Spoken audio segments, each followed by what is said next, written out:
નમસ્કાર ખેડૂત મિત્રો, હું છું આજે વિસાવદર તાલુકાના જેતલવડ ગામે, જ્યાં રસિકભાઈ ભાખર અને સૌ મિત્રો બેઠા છે અને એમના ખેતરે ગિરનાર 5નું વાવેતર છે.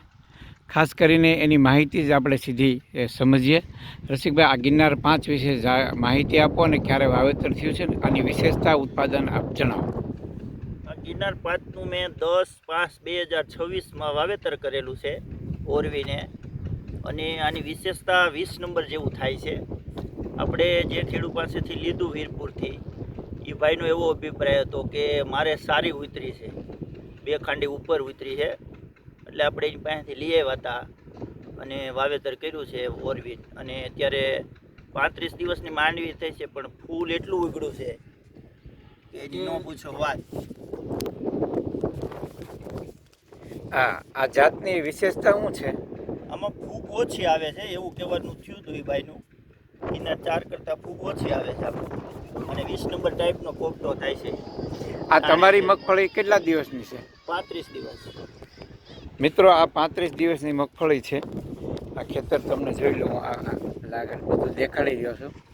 કારણ કે 35 દિવસે આમાં ફ્લાવરિંગ તો મને લાગે છે 27 દિવસે તમે કહો છો એ મુજબ આવી ગયું છે. અને ખૂબ ઉત્પાદન આપતી જાત છે. બીજા નંબરમાં પોપટો આનો મોટો છે, એટલે જ્યારે મગફળી તૈયાર થાય ત્યારે માટી પણ ઓછી આવે છે. આ વર્ષે ખેડૂતોને ગિરનાર 5નું વાવેતર કરવું હતું, બિયારણ મળતું નહોતું, તો આવતી સાલ રસિકભાઈ પાસે બિયારણ મળશે. એનો મોબાઈલ નંબર જણાવો રસિકભાઈ. 98 254 મિત્રો, ગિરનાર 5 એક નવી વેરાયટી છે.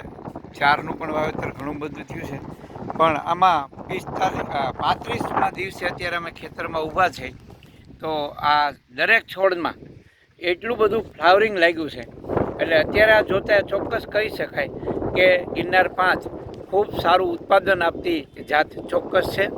ધન્યવાદ.